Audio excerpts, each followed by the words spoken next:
안녕하세요. 5년 연애하고 최근 파혼한 30대 중반 남자 사람입니다. 종종 유튜브를 보다 보면 눈길이 가는 제목이 있으면 사연을 듣곤 했어요. 대부분 시댁과의 갈등이나 여성들이 사연을 보내는 경우가 많더라고요. 그러다 간혹 저처럼 결혼 준비 과정에서 예비 신부와 트러블로 인해 파혼하는 경우도 종종 있었어요. 그땐 그냥 흘려들으며 안타까운 마음이 들기도 했습니다. 남의 일이지만 왠지 이해가 되는 부분도 있고 저도 모르게 몰입되더라고요. 무엇보다 오랜 연인들이 그렇듯 그 끝은 결혼의 행복, 결실이라는 생각을 지니고 있는데요. 생각지도 않은 난관에 부딪히며 결혼을 못하는 상황들을 보면서 남의 일 같지 않았어요. 5년 연애를 하며 결혼 이야기 오가고 결혼 준비를 하며 보여지는 여자친구의 모습은 더 이상 제가 알던 순수하고 사랑스러웠던 모습이 아니었기 때문입니다. 제가 사랑하고 지켜주고 싶던 모습은 온데간데 없었어요. 아니길 바랬지만 그동안 사연에서만 듣던 취직하려는 생각, 제 여자친구가 가지고 있었거든요. 좋은 곳에 취직해서 자기 역량을 펼치는 게 아니라 손 하나 까딱 안 하고 월급 받아먹는 그런 취직 말입니다. 초반부터 의견을 좁히기 힘들었고 도둑놈 심보도 아니고 날로 먹으려는 여자친구를 보니 5년의 믿음이 한순간에 깨지는 걸 느낄 수 있었습니다. 요즘은 결혼해서 손 하나 까딱 안 하고 살려는 여자를 취집한다고 말한다죠? 사실 저는 여성을 비하하는 언어라 생각해 좋아하지 않았습니다. 사랑하는 사람이 둘이 만나 결혼하는데 남자가 능력이 되면 편히 쉬게 해줄 수 있다고 생각하거든요. 실제로 돈을 많이 버는 남자들의 경우 아내에게 힘든 일을 강요하지 않아요. 제 주위를 봐도 알 수 있습니다. 사회생활이 힘들고 어렵다는 건 남자들이라면 누구나 알고 있으니까요. 지켜주고 보호해주고 싶은 여자가 힘든 일을 하며 억척스럽게 사는 모습을 바라는 남자는 없을 거예요. 가정이 행복하려면 아내가 행복해야 하고 그래야 아이들이 자라는데도 긍정적인 영향을 끼친다는 것은 너무 자명한 일이라 저 역시도 그렇게 생각하고 있었습니다. 물론 이런 마음을 가져도 현실이 그렇지 못하다면 할 수 없는 부분이라 생각해요. 물론 아내가 일을 안 했으면 하는 남자도 있지만 그런 것과 상관없이 자신의 능력을 펼치고 싶은 여자들도 있으니까요. 그건 당사자 간 서로 조율하며 삶의 방식을 정한다고 생각했습니다. 그게 결혼이니까요. 그런데 어디서부터 잘못된 건지 모르겠지만 제 여자친구는 정말 취직하려는 생각을 가지고 있었어요. 일을 하고 안 하고 문제보다 자신이 가진 능력치보다 훨씬 좋은 대우를 받으며 살고 싶어 한다는 사실이 저에게 큰 실망감을 안겨주었습니다. 처음 시작했던 건 여자친구의 고등학교 동창이 결혼한다는 소식을 전해 들을 때였습니다. 저희와 비슷한 시기에 결혼 생각이 있다는 여자친구 고등학교 동창 이야기를 들은 적 있거든요. 비슷한 시기에 결혼을 하다 보니 결혼 준비에 필요한 정보를 주고받는 것 같았습니다. 그러다 불똥이 저에게 튄 거죠. 오빠, 지연이 알지? 내가 왜 말했지? 왜 전에 나보다 공부도 못하고 생긴 것도 평범했는데 졸업하고 시내 나갔다가 얼굴 보고 완전 깜놀했다던 그 애. 완전 있는지도 없는지도 모를 정도로 존재감 제로였는데 새누렇게 염색한 머리로 아는 척해서 내가 뒤집어지는 줄 알았다는 그 애. 걔가 결혼한다는 거 있지? 세상 신기해. 다 뜯어 고쳤는데 신랑이 세상에서 제일 예쁘다고 난리도 아니래. 요즘 성형이 뭐 대수라고 예쁘면 된 거지. 남자들 아무리 단순하다 그래도 얼굴 하나 보고 결혼을 생각하지 않아. 결혼하면 아이 키울 생각도 하니까 기본적인 마인드나 마음가짐 이런 것도 다 보는 거지. 자기도 지연 씨 착해서 좋다고 하지 않았어? 왜 갑자기 안 좋은 소리 하고 그래? 평소 자기 같지 않게? 내가 뭐 안 좋은 소리 했다고 그래. 눈코 다 뜯어 고쳤으니 고쳤다고 말한 거고 성형한 거 말 안 했으니까 신랑이 세상에서 제일 예쁘다고 말하는 거지. 오빠도 내가 다 뜯어 고쳤다는 거 알아도 예쁘다고 해줄 거야? 그런 거 아니잖아. 상괴라는 말 몰라? 상향괴물? 왜 그런 이야기 나오는데? 자연미인이 괜히 우대받는 게 아니라고. 비슷한 시기에 결혼하는 동창을 만나고 온 날, 또는 전화를 하며 근황을 주고받은 날이면 저에게 동창 이야기를 하기 바빴습니다. 처음엔 비슷한 시기에 결혼하는 친구가 있어 정보를 주고받고 좋을 것 같다고 들떠했거든요. 그런데 청첩장을 받으며 함께 식사하고 동창이 결혼할 남자를 보고 난 뒤엔 여자친구가 하는 말들이 평소와 조금 달랐습니다. 연애하는 5년 동안 저에게 보여진 여자친구는 따뜻하고 정감 있는 사람이었어요. 다른 사람의 칭찬을 잘하기도 했지만 단점보다 장점을 더 높이 평가하는 사람이었거든요. 하지만 이상하게 고등학교 동창에게는 그러지 못했습니다. 비슷한 시기에 결혼해 서로 정보를 공유하며 시너지 효과를 줄 거라는 제 예상은 빗나갔어요. 오히려 험담 수준의 고등학교 동창을 깎아내리는 말들이 늘어가며 여자친구를 다시 보게 만들었죠. 그런 그녀의 모습들은 제가 지금까지 알고 있던 모습들과 전혀 달랐거든요. 그래도 그녀를 이해하려고 애썼습니다. 저는 남자라 잘 모르지만 여자들 결혼하면 예민해진다는 소리를 들었거든요. 세상에서 가장 아름다워 보이고 싶은 마음도 들고요. 아무래도 고등학교 동창과 비슷한 시기에 결혼을 하니 다른 동창들과 모임을 함께하면 비교가 되는 것 같았어요. 자신이 더 돋보이고 싶지만 본의 아니게 비교 대상에 있으니 신경이 예민해지는 것 같았거든요. 그래서 전과 다른 여자친구의 모습이지만 그녀를 이해하고 싶었습니다. 이 시기가 지나가면 제가 알던 예전에 따뜻했던 본 모습이 나올 거라고 믿고 싶었죠. 오랜 연애 끝 결혼을 생각했을 땐 이 여자를 행복하게 해주고 싶다는 생각을 했기 때문입니다. 그래서 그녀의 투정도 조금은 귀엽게 보였어요. 전혀 다른 모습도 있다는 사실이 조금 생소했지만 사람다운 면도 있다는 생각이 들기도 했으니까요. 와, 생각보다 가전가구 꽤 비싸다. 냉장고, 세탁기, 건조기, 청소기, 식기세척기만 해도 돈 2천은 금세 사라지네? 가구는 또 어떻고 결혼할 때 좋은 거 해도 소용없다는데 우리도 그냥 적당한 걸로 할까? 아이들 키우면서 다 망가진다잖아. 좋은 거 사도 결혼하고 신혼 때 1년뿐이라던데 뭐가 맞는 건지 모르겠다. 디자인을 보면 진짜 몇 천 흔적도 없이 사라지고 그렇다고 저렴한 거 고르자니 디자인도 별로지만 큰 가격 차이도 못 느끼겠어. 그래도 이왕 살 때 좋은 거 사는 게 좋지 않을까? 쇼파야, 아이들이 뛰면 스프링 나가서 자기 말대로 상태가 안 좋아질 수 있는데 냉장고나 장롱 같은 가구는 또 잘 건들지 않으니까 괜찮지 않을까? 초반에 나가는 비용이 많아도 다 10년 이상 사용하는 거잖아. 그걸 일시불로 계산하니까 비싸다는 느낌인 거지. 사실 알고 보면 저렴한 편에 속하는 거야. 마음에 드는 걸로 사자. 두고두고 좋은 걸 살 걸 후회하지 말고. 결혼 준비하는데 생각보다 지출 비용이 컸습니다. 저도 여자친구도 부모님과 함께 살아서 모든 걸 새로 사야 했거든요. 종종 친구들을 보면 결혼 비용이 얼마 들지 않았다는 이야기를 들을 수 있었어요.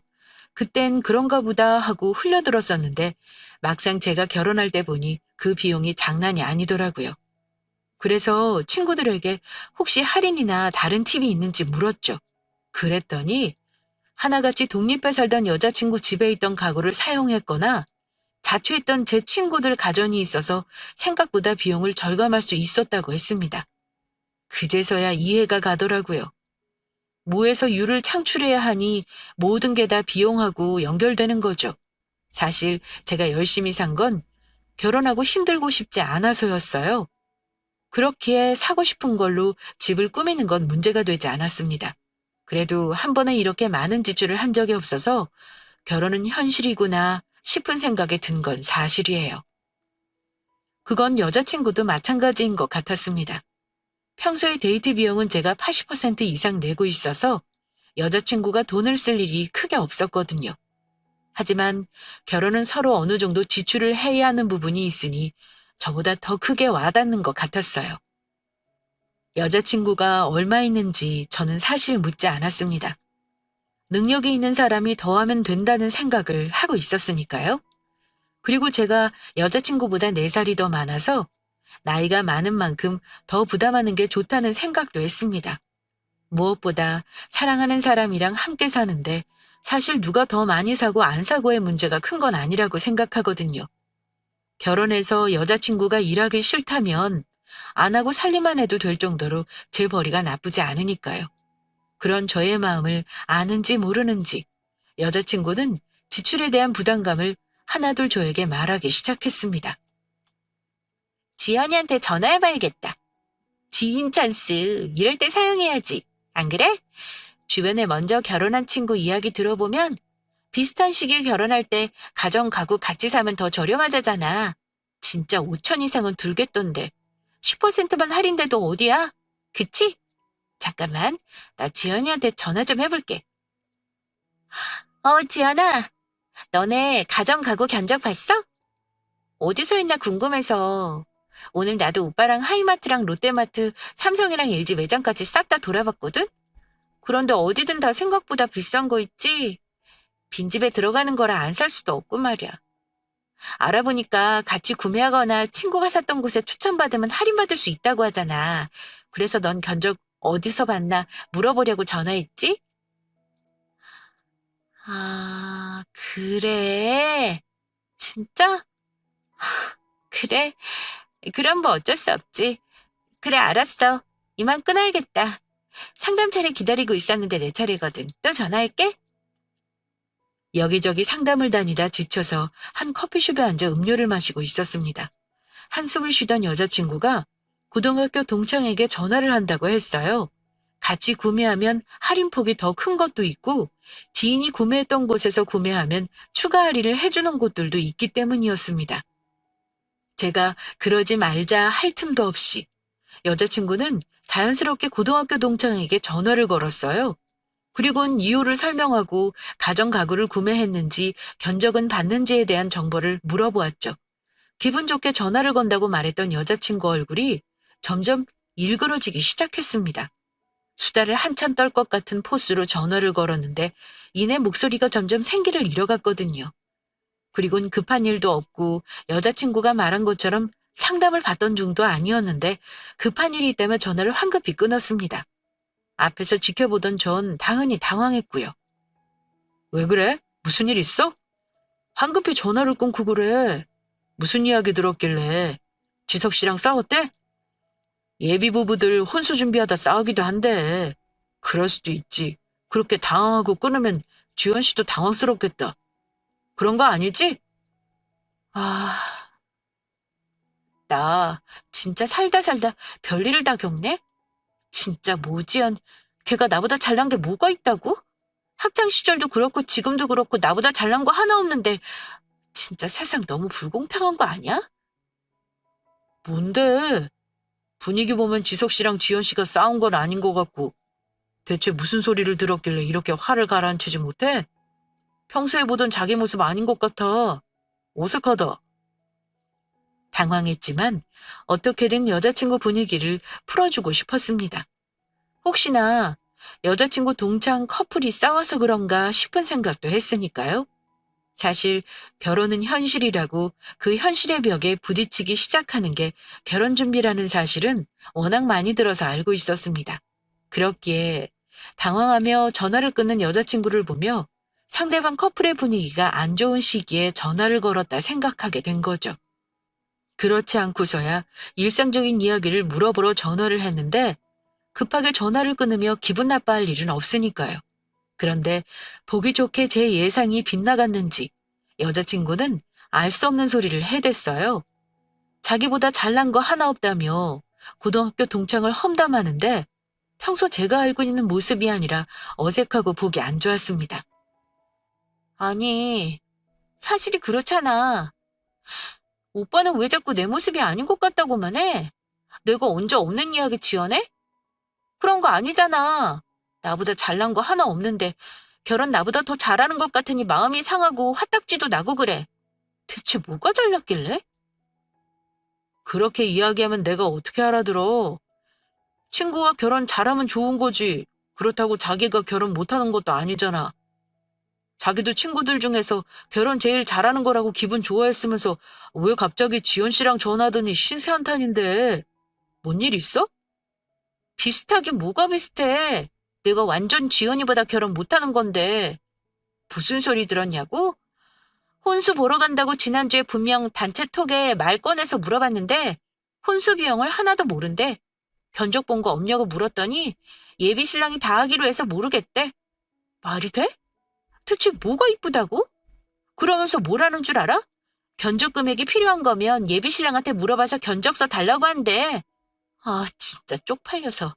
그런 소리 듣는데 기분 좋을 사람이 세상에 몇이나 되겠어? 오빠 알구나 하는 소리야? 상황을 이해 못하는 건 아니었습니다. 자신보다 잘난 게 하나도 없다고 생각하는 친구가 좋은 조건으로 결혼한다고 하니 배 아플 수 있다 생각했거든요. 사촌이 땅을 사도 배 아파하는데 피도 안 섞인 남, 그것도 자신보다 못났다고 생각하는 친구가 좋은 조건으로 결혼을 하니 소위 말하는 배알이 꼴릴 수 있다고 생각했어요. 그런데 이때부터 사실 여자친구가 좀 못나 보였습니다. 결혼 시기가 비슷해 몇 번 예비부 동반으로 식사 자리를 한 적 있거든요. 말로는 항상 자기보다 못난 사람, 고등학교 때 말도 못 붙일 정도로 존재감 없던 사람이라고 말하는 여자친구 동창 지연 씨는 괜찮은 사람이었습니다. 말하는 성품이나 여유 같은 부분들은 하루아침에 완성되는 게 아니니까요.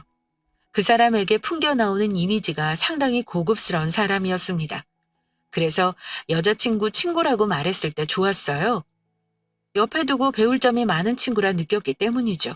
그런데 여자친구는 전혀 다른 생각을 하는 것 같았습니다. 말끝마다 나보다 못난 친구가 라는 말을 붙였으니까요. 처음엔 여자들 흔히 하는 질투로 그럴 수 있다 이해하려 했었어요. 하지만 정도가 지나치다는 생각이 들었습니다. 제 관심사는 이제 여자친구에게 옮겨가면서 지난 5년 동안 볼 수 없었던 이 모습이 어쩌면 이 여자의 본심 아닐까 생각할 지경에 이르렀으니까요. 가정 가구 준비하는데 부담돼서 그래? 너 속상해하는 거 싫으니까 내가 좋은 거로 처음에 사자고 했잖아. 너한테 사달라는 거 아니고 사자는 건 모자란 부분이 있으면 내가 사주겠다는 건데 지연 씨 혼수 하나도 준비 안 한다는 말이 그렇게 부러웠어? 그럼 부럽지 안 부러워? 오빠네 집도 상견례 하고 보니까 못 사는 것도 아니고 더 잘 살면 잘 사는데 그런 걸 척척 안 해주잖아. 오빠가 볼 땐 지연이보다 내가 더 못나서 그런 거야? 그래서 그래? 그래서 걘 예비 남편이 예뻐 죽고 못 사는 거고 오빠는 나에게 사랑한다지만 그만큼 못 해주는 거야? 그래? 그런 거야? 알아라. 네가 왜 그런 생각을 하고 지금 이렇게 흥분하는지 모르지만 그런 거 아니라는 거 네가 더 잘 알지 않아? 흥분 가라앉히고 생각 정리되면 그때 다시 이야기하자. 지금은 이야기해봤자 마음 상하는 소리밖에 못 들을 것 같다. 여자친구가 화난 이유는 따로 있었습니다. 상견례에서 저희 부모님 재력을 어느 정도 알게 된 것 같았죠. 전 제 능력도 또래보다 부족하지 않아서 부모님께 손을 벌릴 생각이 없었습니다. 대출을 받아야 하지만 그래도 서울에 아파트를 매매할 수 있을 정도는 되었거든요. 그리고 대출받아도 꾸준히 갚을 능력도 있고요. 그래서 가능한 여자친구랑 감당할 수 있는 범위에서 시작하고 싶었습니다. 그렇게 시작해도 또래 대비 출발선이 좋다고 여자친구 역시 만족하고 고마워했거든요. 적어도 지연 씨가 결혼 준비하며 받은 대우를 알기 전까진 말이에요.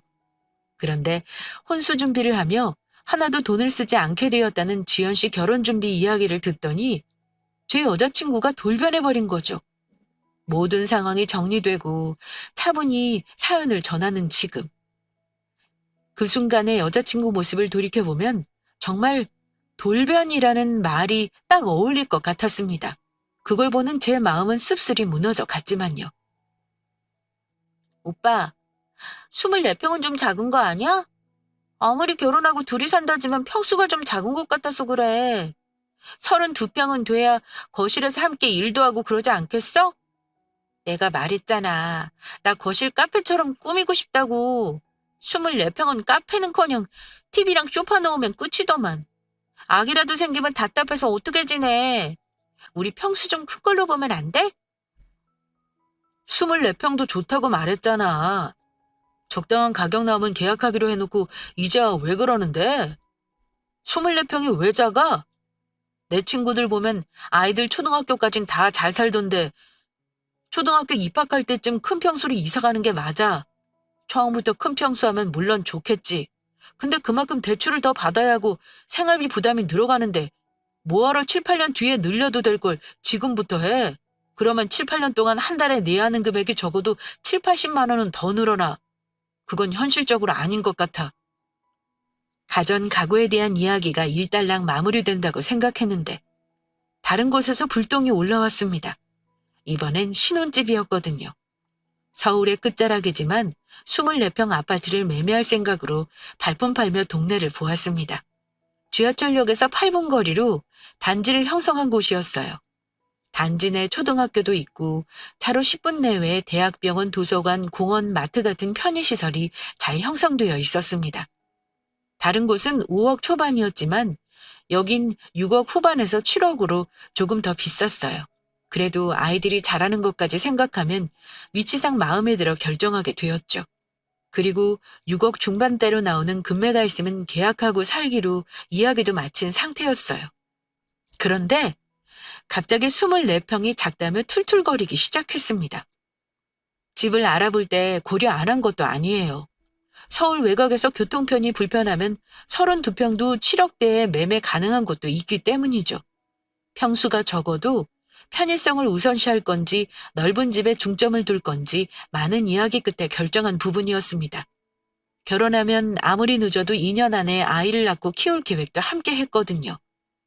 아이를 키우면서 도보로 걸어 다닐 수 있는 거리에 생활 편의시설이 얼마나 잘 되어 있는지도 상당히 중요한 부분이니까요. 그렇게 마무리가 다 된 이야기인데 갑자기 집에 대해 불만을 토로하는 여자친구를 보는데 한숨이 나왔습니다. 더 이상 그 문제를 거론하면 저 역시도 기분이 좋지 못할 것 같았죠. 왜 오빠는 화만 내고 그래? 생각이 바뀔 수도 있는 거지. 아직 계약한 것도 아니고 안 그래? 집 계약했으면 내가 말을 하지 않지. 그런데 아니잖아. 그리고 아이 낳아도 애들 어려서 적어도 3, 4년은 집에 있는 시간이 더 많을 텐데 24평 좁아서 뭘 할 수 있겠어? 2년 뒤에 애 낳아도 앞으로 5, 6년인데 그동안 좁은 집에서 살라고? 왜 오빠는 지출이 크다는 생각만 해? 어머님, 아버님 여유 있으시면 도와주실 수 있는 거 아니야? 안 갚는 것도 아니고 이자만 안 받으셔도 훨씬 더 이득 아니냐고. 다양하게 생각할 수 있는 거지. 오빠는 왜 딱 답 정해놓고 그 안에서 움직이려 해? 답답하게. 말했잖아. 부모님한테 손 안 벌리고 싶다고. 결혼 초부터 벌리기 시작하면 내가 할 수 있는 게 얼마나 되겠어? 조금 느려도 내가 충분히 할 수 있는데 왜 그래? 이런 이야기 이미 다 끝난 걸로 아는데 설마 또 지연 씨야? 오히려 적반하장격으로 저에게 언성을 높이는 건 여자친구였습니다. 오히려 당당했어요. 저희 부모님이 돈이 없는 것도 아니고 좀 도와달라고 하면 어떠냐고요. 심지어 그냥 도와달라는 소리 하기 뭐하면 은행에 대출을 받는 대신 부모님께 빌리고 이자 없이 원금만 줘도 되냐고 말하더라고요. 결국 작은 평수가 불만이 되면서 저희 부모님의 경제적 지원을 대놓고 바라는 여자친구 이야기를 듣다 보니 원인은 다른 곳에 있을 거라 감이 왔습니다. 그렇지 않고서야 연애를 하며 그려온 우리 둘의 미래, 프로포즈를 하고 결혼 준비를 하며 나누었던 대화와 전혀 관계없는 이야기가 이렇게 나오지 않을 테니까요. 저도 모르게 언성이 높아지면서 여자친구가 이러는 이유가 지연 씨냐고 묻게 되었습니다. 실망도 하고 여자친구에게 정도 떨어지는 순간이었습니다. 하지만 여자친구가 원인이 아닌 다른 곳에 원인을 찾고 싶었던 것 같아요. 결혼 준비하며 듣는 말들이 많아 갈대처럼 흔들리는 게 여자라니까. 지나가는 바람에 흔들리는 것뿐이라며 여자친구는 문제가 없길 바라는 마음이었죠. 설마 또 지연 씨라니? 그런 말이 어딨어? 나는 생각이 없는 사람이야? 나만 좋자고 그러는 거냐고. 오빠도 좋고 나도 좋고 태어날 우리 아이도 좋은 거잖아. 그리고 이왕 말 나왔으니까 하는 말인데 지연이는 어떤 줄 알아? 10억짜리 아파트 시댁에서 떡하니 해줬대. 내가 진짜 그 이야기 듣는데 표정 관리 안 돼서 얼마나 당황했는지 오빠가 알고나 하는 소리냐고. 잘난 거 하나 없는 지연이는 시댁에서 10억짜리 아파트도 해줘. 혼수도 다 예비 신랑이 사줘. 돈 한 푼 안 드는데 지연이는 모셔가고 나는 납치해가는 거야? 무슨 대우가 이래? 지연 씨는 지연 씨고 너는 너잖아. 왜 안 그러던 생떼를 쓰고 그래? 이게 왜 생떼야? 나의 가치를 되찾겠다는 거지. 걔는 성형 다 했어도 생긴 게 그 정도인데. 나는 자연 미인이라 고친 거 하나 없는 거. 오빠도 내 어릴 때 사진 봐서 알잖아. 걘 결혼해서 애 낳기만 해봐. 못생겼다고 엄청 구박받을걸? 그런데 오빠는 아니잖아. 확실히 보장으로 예쁜 애도 가질 텐데. 나한테 너무한 거 아니야? 어머님, 아버님도 그래. 아무리 자식이 알아서 한다고 하지만 힘들 거 눈에 보이면 도와주시는 게 맞지? 안 그래? 지금 이 소리를 하는 사람이 내가 알고 있는 여자친구가 맞나 한참을 말없이 쳐다봤습니다. 평소 사력 있고 자존감 높던 모습은 어디로 사라졌을까 싶었어요. 그리고 이렇게 흔들리는 사람이라면 결혼 이후에도 흔들리겠구나 싶었고요. 좀 전까지 결혼을 앞두고 싱숭생숭한 여자들이라고 이해하고 싶던 마음은 모두 사라졌습니다.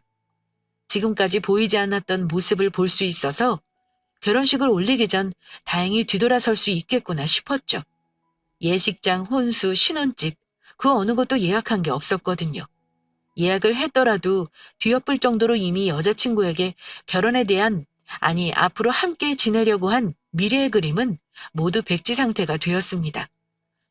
차분히 여자친구가 하는 말을 듣고 있으니 함께 그렸던 미래의 그림자는 아무 소용없다는 걸 이젠 알았죠. 그래서 말인데 오빠 아버님 어머님한테 34평 아파트 해달라고 하자. 지연이도 10억 아파트 받았는데 나라고 못 받을 이유 없잖아. 내가 지연이보다 얼굴도 예쁘고 학벌도 더 좋은데. 그래도 난 지연이랑 다르게 양심은 있으니까 혼수 2천은 할 거야. 빈손으로 가는 건 좀 솔직히 아니지 않아? 그래도 예의는 차려야지. 그리고 요즘 아파트 하면 공동명의인 거 알지? 그래야 나중에 팔 때도 이득이고 처음에 공동명의 해야지. 살면서 공동명의 하면 그거만 3, 4천 든다잖아. 가뜩이나 비슷한 시기에 결혼한다고 친구들 눈에 쌍심 지키고 지켜보는데 나 이대로 결혼 못해. 평생 두고두고 비교당할 거 아니야. 내가 지연이보다 더 나은 조건으로 달라는 것도 아니고 오히려 나는 혼수 2천도 해가니까 이 정도는 받아야 하는 것 같아. 내 맘 알지 오빠? 자신을 상품화하는 여자친구를 보는데 제 마음은 정말 씁쓸했습니다. 결혼은 두 사람이 하나의 가정을 이루는 걸로 동일한 조건, 대우를 받는다고 생각했어요. 그래서 여자친구 하나만 보고 앞으로 함께 살기로 결정한 거죠. 여자친구가 본인 입으로 말한 것처럼 참 예쁜 사람이었습니다. 외모만큼 내면이 아름다운 사람이라 더 반했죠. 저 역시도 어디 가면 빠지는 외모는 아니라 여자친구와 함께 있으면 선남선녀라는 찬사를 받았어요. 그래서 그녀를 더 제 옆에 붙잡아두고 싶었던 것 같습니다. 이제는 부질없다는 걸 알았지만요. 씁쓸했지만 여자가 시기와 질투에 눈이 멀면 이렇게 밑바닥까지 한없이 추락할 수 있다는 것도 배웠습니다. 내면의 아름다움은 자신보다 못났다고 생각하는 사람과 비교당할 때 나오는 거구나 싶었고요. 어디서 어떤 말을 해주는 게 좋을까 감도 잡히지 않았어요. 내가 지금 너에게 얼마나 실망했는지, 우리 결혼은 이제 없던 이야기로 한다는 것조차 말할 엄두가 나지 않았습니다. 그래, 생각해 볼게. 대답을 재촉하는 여자친구에게 제가 해줄 수 있는 말은 단 하나였습니다. 생각해 볼게. 제 생각은 이미 끝났지만 그 자리에서 그녀에게 헤어짐을 말할 수는 없었어요. 제 말에 책임을 지고 싶었던 전 차분히 집에 가 다시 생각을 정리하고 싶었기 때문입니다. 그 말인즉슨 제 입에서 안녕이라는 말이 나간다면 그건 돌이킬 생각이 없었어요. 그래서 더 신중했고 어떤 대꾸도 하지 않았습니다. 그런데 그게 여자친구에게 그렇게 하겠다는 말로 들릴 줄은 몰랐어요. 오해를 해도 단단히 오해했던 그녀 덕분에 의도치 않게 한 방 먹이게 되었거든요. 떡 줄 생각도 안 하는데 김칫국부터 마시던 그녀. 제대로 현실 직시하게 만들고 파혼하게 되었습니다. 그렇다니까. 내가 지연이보다 못난 게 뭐 있어? 안 그래도 된다는데 우리 오빠가 날 너무 사랑하니까 이왕이면 소중하게 데려오고 싶다고 아파트도 해주고 공동명의까지 해준다고 이야기해서 내가 얼마나 감동했는데. 그래도 난 지연이보다 양심은 있잖아. 능력도 있고. 아무리 그래도 빈손으로 가는 건 예의가 아닌 것 같아서 혼수 이차는 내가 해간다고 했어. 가전이나 가구 그 정도는 해야지. 알았어. 끊어. 오빠 왔다. 여자친구랑 약속하고 만나기로 한 날이었어요. 먼저 도착한 여자친구는 뭐가 신났는지 결혼 준비하며 볼 수 없던 밝은 얼굴로 연신 신나서 이야기를 한참이나 하고 있었습니다. 가까이가 들어보니 난리도 아니었네요. 마지막까지 저에게 미안한 마음이 들지 않도록 만들어준 셈이죠. 참 씁쓸했어요. 생각해본다는 말이 어느새 해준다는 말로 와전되어 다른 친구에게 전하는 그녀를 보는 제 마음. 어디서 무엇이 잘못된 걸까? 만약 여자친구 동창이랑 결혼 시기가 달랐다면, 그랬다면 우린 무사히 결혼할 수 있을까? 하는 생각들이 머릿속을 스쳤습니다. 하지만 저도 알아요. 아무 소용없는 생각이라는 건 말입니다. 했을까라는 후회 섞인 생각들은 현재 아무런 힘을 쓰지 못한다는 건 너무 당연하죠. 뒤에서 조용히 듣고 있던 전 더 이상 들을 필요를 못 느껴 왔다는 티를 냈습니다. 이미 한참이나 전화 내용을 듣고 있었는데 자랑하느라 신난 여자친구는 저의 존재를 알지 못했죠. 헛기침을 하며 아는 척하는 저를 보고 급하게 전화를 끊을 정도였으니까요. 오빠 왔어? 우리 신혼집 다시 보러 다녀야 하는 거지 않아? 내가 집에서 대충 서울 시내 집값 봤는데 중심집 빼고 10억 정도면 웬만한 곳 32평은 들어갈 수 있더라고. 그러면 굳이 서울 변두리 아니어도 되니까 동네 분위기도 보고 아이 태어나면 다닐 초등학교도 보고 다시 찾아보는 게 맞는 것 같아서. 주연이는 영등포 쪽 알아봤대. 나는 그 동네는 안 갈 거야. 아주 반대쪽으로 강북이나 노원 이쪽으로 알아볼까? 어때? 아라나, 우리 결혼 없던 이야기로 하자. 아무리 생각해도 이렇게 결혼 진행하는 건 아닌 것 같아. 저를 본 여자친구는 신이 난 채 저에게 말을 이어갔습니다. 신혼집 동네를 다시 알아보자고요. 금액이 올라갔으니 평수도 늘었고 사는 동네를 다시 찾는 게 맞다고 말하는 게 어떤 정도 모두 떨어지는 느낌이었습니다. 사람이 이렇게 간사해질 수 있구나 싶었거든요. 여자친구의 밑바닥까지 모두 본 느낌이라 더 이상 믿고 살 수 있다는 생각이 아예 사라졌어요.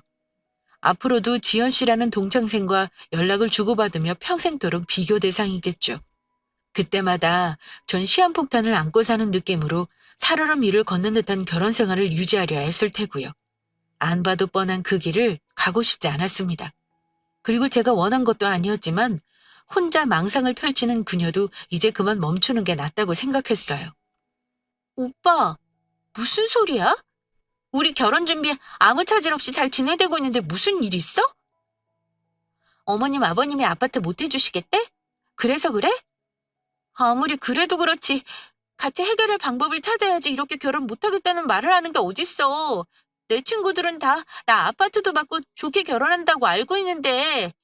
무슨 소리야? 왜? 무슨 일인데 그래, 오빠? 결혼 준비하며 보이는 네 모습이 낯설어. 우리가 지난 5년간 나누던 이야기, 함께 꿈꾸던 미래는 온데간데 없어진 지 오래야. 하나부터 열까지 지연 씨로 인해 계획이 틀어지기 시작하더니 이젠 내가 결혼 준비하는 게 너인지 지연 씨의 허상인지 모르겠어. 앞으로 결혼해도 마찬가지겠지? 하나부터 열까지 지연이가 시댁에서 남편이 어쩌고 하는 비교에 놀아나기 싫어. 자신 없다. 여기서 멈추는 게 맞아. 오빠, 그게 무슨 소리야? 내가 무슨 지연이 말에 놀아났다고 해. 나도 생각이 있고 듣는 정보가 있으니 내 의견을 말하는 거지. 아니라고 생각하면 의견에 맞춰서 해결할 생각을 해야지. 생각해본다고 말하고 갑자기 이렇게 파혼을 통보하는 게 맞아? 결혼 준비하면 생기는 트러블마다 파혼하면 결혼할 수 있는 커플이 몇이나 된다 그래? 지금까지 잘 준비하다 갑자기 왜 그래? 다른 이유 있는 거지. 뭔데? 왜? 여자친구는 제가 하는 말의 의미를 알지 못했습니다. 그냥 결혼 준비하면서 생길 수 있는 흔한 커플들의 의견 차이 정도라고 느끼는 것 같았어요. 비슷한 시기에 결혼하는 친구와 비교해도 남편 시댁 그리고 본인까지 결코 뒤지는 게 없는데 더 나은 조건을 요구하는 게 무엇이 문제냐고 오히려 제가 예민하다는 반응을 보였으니까요. 이렇게 사소한 의견 조율도 하지 못하면 어느 커플이 결혼에 꼴이 나냐며 혹시 다른 이유가 있는데 저에게 숨기는 거 아니냐는 말까지 했습니다. 그녀는 정말 다른 사람이 되어 있는 것 같았어요. 좋게 끝내고 싶었던 제 바람과 다르게 그녀의 밑바닥 수준에 맞는 직설적인 말이 필요하다 생각했습니다. 결혼은 믿음으로 진행하는 거라 생각해. 그런데 넌 지난 2달 동안 결혼 준비하면 나에게 하나의 믿음도 보여주지 못했어. 아니, 오히려 지난 믿음을 깨는 행동만 서슴없이 했지. 지연 씨가 너보다 못났다고 생각하지? 그 열등감이 너에게 욕심을 불러오게 만들었어. 그 욕심은 너의 현실 감각을 잃어버리게 만들고 지난 시간 동안 우리가 했던 이야기도 필요 없게 만들었지. 결혼 준비하며 싸우는 커플들 다 결혼 못한다고? 맞아, 그럴 수도 있지. 너 같은 생각을 가지고 평생 결혼 못할 거야. 난 너랑 결혼 준비하는 건지 지연 씨 허상이랑 하는 건지 구분이 안 될 정도니까. 앞으로 살면서 피해의식이든 열등감이든 끊임없이 널 괴롭힐 텐데 그걸 옆에서 지켜보면 감당할 자신 없어. 여기서 그만하자. 진심을 다해 파혼하고 싶다는 마음을 전달했습니다. 처음엔 크게 생각하지 않은 것 같았어요. 단지 아파트를 못 사준다는 저희 부모님 말이 있었는지에 대한 부분만 걱정했죠. 제 마음이 차갑게 식었다는 건 아예 생각하지 못한 것 같았습니다. 차분히 지연 씨와 비교하며 달라지는 여자친구의 모습을 바라보는데 함께 미래를 그릴 자신이 없다고 말했어요. 너와 나의 미래가 아닌 너와 나 그리고 지연 씨까지 셋이 평생을 함께할 것 같다고요. 냉정하게 말하는 제 목소리에 장난이 아니라는 걸 알았는지 여자친구는 미안하다며 제 마음을 붙들려 애썼습니다. 처음 우리가 세웠던 계획대로 24평 아파트가 나오면 계약하고 가전이나 가구 혼수도 자신이 모은 금액에서 해결하고 모자라는 부분은 제가 더하기로 한 첫 계획대로 가자고요. 하지만 전 알죠. 저를 회유하기 위한 말일 뿐 진심이 아니라는 것 말입니다. 혹 진심일 수도 있어요. 전 그녀가 아니니 속마음까지 알 수 없으니까요. 하지만 살면서 끊임없이 그녀를 괴롭힐 테고 그녀가 지연 씨에게 완전히 정신적 독립이 되는 게 아니라면 저에게도 어떤 영향이 오겠죠. 그녀는 아니라고 미안하다 말하지만 이미 돌이킬 수 없을 만큼 너무 멀리 와버렸습니다. 그렇게 전 5년간의 연애 후 결혼 준비를 하다 파혼했어요. 한순간에 사람이 변할 수 있다는 게 참 씁쓸해요. 지난 5년간 우리가 만나 사랑하고 함께 꿈꿨던 미래는 진실이었을까? 남은 추억마저 믿지 못하게 되었습니다. 결혼을 준비하다 엎었지만 누구에게도 진실을 말할 수 없었어요. 그런 여자와 결혼까지 생각했던 제 얼굴에 침 뱉기니까요.